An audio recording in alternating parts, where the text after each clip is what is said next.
What's up, guys?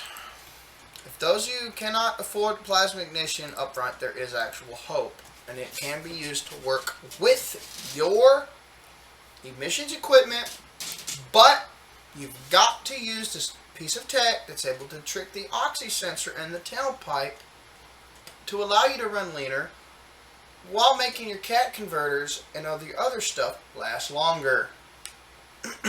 And your other things last longer in the engine. So your engine life also will go up from this. It's not as good as plasma ignition, but it's far better than your regular ignition.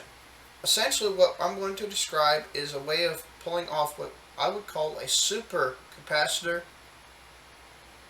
discharge ignition, super peaking capacitor discharge ignition, or super PCDI. It's a more powerful form of PCDI, or peaking capacitor discharge ignition, but a lot stronger and all up front at once, which is what you want. But I'll explain more about it as I go along with the instructions. Get a 45,000 volt or 50,000 volt ignition coil.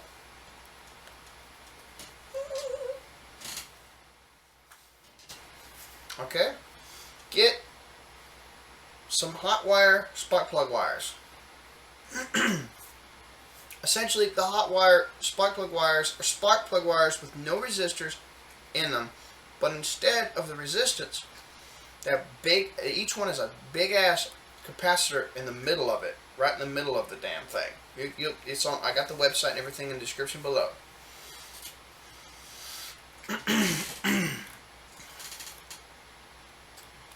Essentially, the capacitors store all of the. Essentially, the capacitors store all that charge from the circuit until the engine's timing for it to fire sets it off. Then all that juice is shot out into one big spark at the spark plug.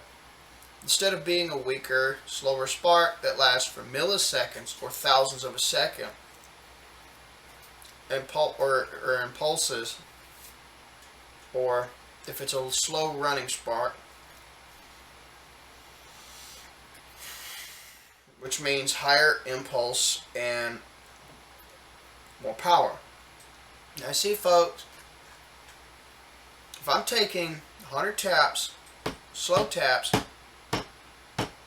to make 100 uses of 100 units of energy and 100 slow pulses, slow taps on against, let's say, the table here. Those 100 slow taps. The slowness of the taps is resistance, but that allows them that resistance allows a much better flow. So less resistance. They make better use of it that way. All that juice is going in, so it's more faster and more intense, right? That's the analogy here. Now, what if you took all those 100 units of energy in a knuckle tap and just put them all at once?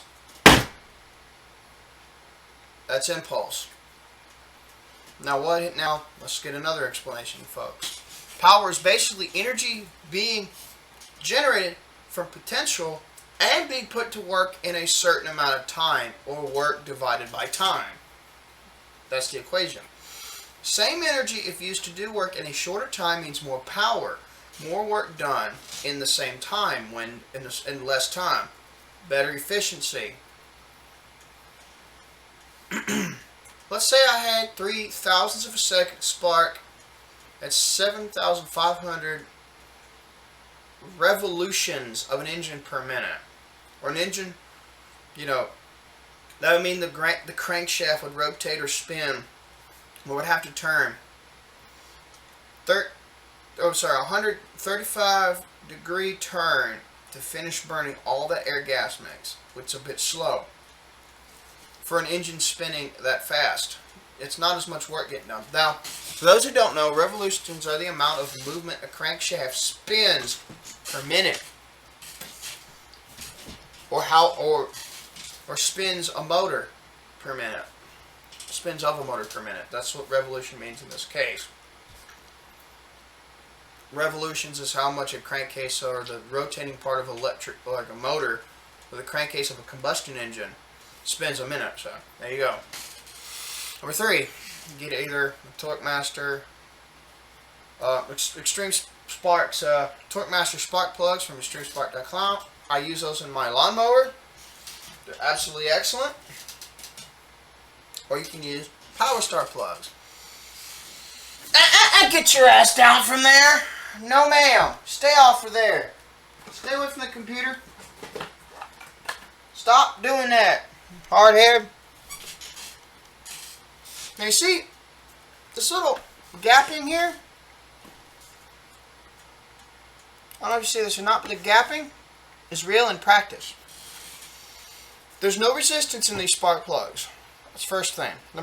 The second thing is, instead of a little finger of, instead of looking like this coming out of the spark plug, and you got a little finger, like an L shape or a J shaped finger of metal arcing right over that little spot, like I'm doing with my hand, trying to do with my hand, instead of looking like this, instead the metal comes off of the edge of the rim of the, like the edge of the threaded of the spark, the spark plug itself, the threaded metal, the edge of that, it comes up and forms a cage around it, and that cage makes a real wide gap. And that white part inside of there, that's called the ceramic. It's a dielectric. But it's used as a conductor. Quit it, damn it! Now go! Leave that desk alone! And the spark skids across that and jumps to the cage. So, spark is allowed to make his better impulse, and it's able to be more able to spread out, and the energy release is more out there. There's more energy able to be put out through that. All that juice is able to flow across there to that cage. That's how the Torque Master spark plugs work by Extreme Spark. Now there's one for motorcycles that don't have a cage. It's just the edge. It's just the spark plugs, the threaded metal, like this one, and then they tweak that ceramic where that piece of metal in the middle is at a little differently, and then they just take the cage off, and it's just the rim of the spark plug at the end of it, the very rim of it, the very edge, the very end of it, the threaded metal, and a little extended a little outward a little bit, and then leave it at that.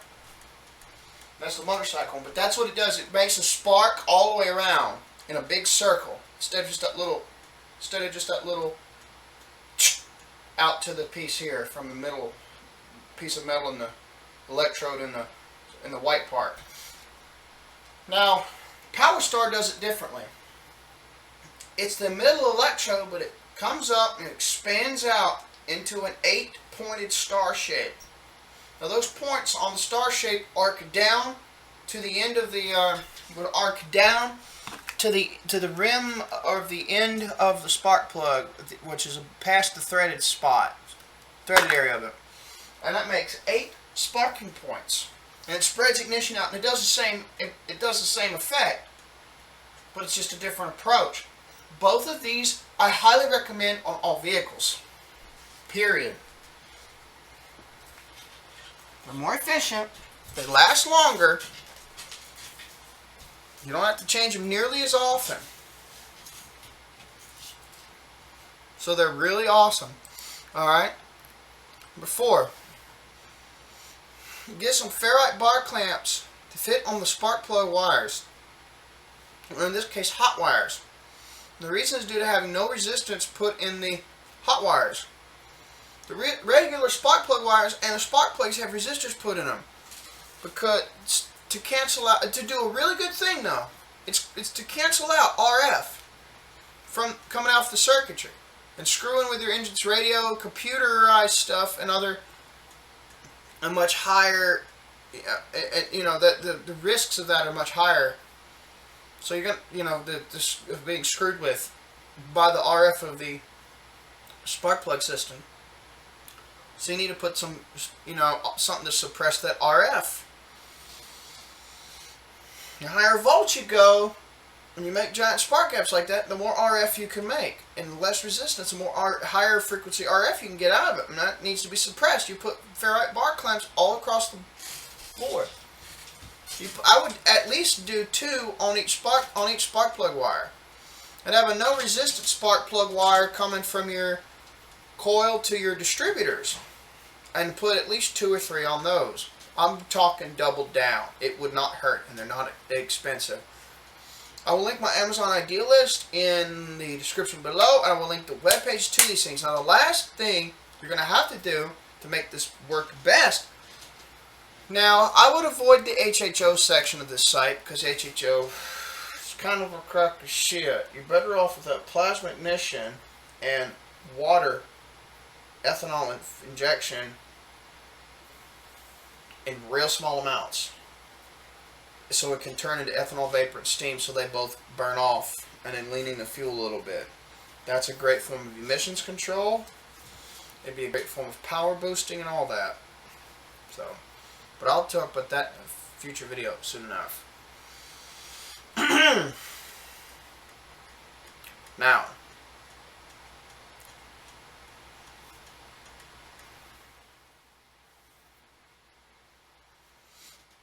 let's go into it. EagleResearch.com has something called an electronic fuel injection enhancer, also known as the EFIE device. Now, for carburetors, they have something called a carburetor enhancer kit, the basic kit, and then they have manuals for the electronic carburetor enhancer, and then they have the they have an EFIE manual. It's best if you get both the EFIE manual and get the electronic fuel enhancer device from them, or if you want to do it cheaper, get the manual first, and if you have the tools, make your own setup, just like the book instructs, and the other things you can get. You can make it yourself. They say a little bit cheaper. It's possible to do cheaper because electronics are super cheap nowadays. You can do that. You can also EMF shield the wires and stuff. You want to add a little extra protection, but you're grounding the engine to the fucking car body and the metal framing, which grounds it, which is an EMF suppressing in and of itself. But this would add extra protection if you're worried about that kind of shit. If you're one of those kind of people that's real worried, a little excessively worried about that kind of shit. So, go ahead. That's an option. And you can also have, a ferrite bar clamp probably might work to help with that too. Well, it might help with that to some degree. But anyway. And you're gonna have to ground the the capacitor in the hot wire plug, the hot wires anyway. So that's another thing you have to do. The reason I'm telling you about the EFIE device, what it does not you do not tamper with any of the exhaust equipment. You're basically avoiding breaking federal emission laws. What you are doing is you're making the computer trick it. The ejectors, pop them out, plug the wire that goes in there as instructed on one end into the injector. Then on the other end of the EFIE, plug that little device you had to that other end of it, its wire, to the wire you just pulled out. So it'll go to the computer. And you're going to have to buy one for each injector. The reason I'm telling you this is this thing will burn more lean and make it burn more lean. And you will put more oxygen out the tailpipe and certain other emissions. And that's going to confuse the computer. And it's going to make it throw more fuel in, because if it runs it's going to make it seem like it's running too lean, because you better burn means more oxygen out the tailpipe and less CO2, less hydrocarbons, less nitrated shit, less nitrogen oxides, less everything across the board. The engine runs cooler. So that'll tweak with a few things, and it'll make the actual make the oxy sensors tricked. So they're gonna have to say, oh, because when you get enough oxygen come up in the programming, it's gonna say, throw more fuel, it's too lean, it's getting hot.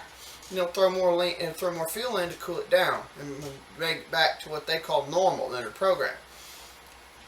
And if it's getting too much pollution, it's going to say, pull back, bitch, pull back, it's running too rich, it's not burning good enough, and it'll pull back. That's how it works. And you're going to have to use this EFIE to trick the little oxy sensor so you can get less emissions than even the government mandates. And that will happen with this hot wire system. And the modification I gave you, and if you follow the instructions for these devices and do the Varrock bar clamp thing and follow the instructions on how to install the hot plug wire, you should be able to adopt this to any vehicle for the most part. And you will have high longevity, engine longevity, more than before with this. Hope you enjoyed the video. Hope you enjoyed the instructions. I'll see you later.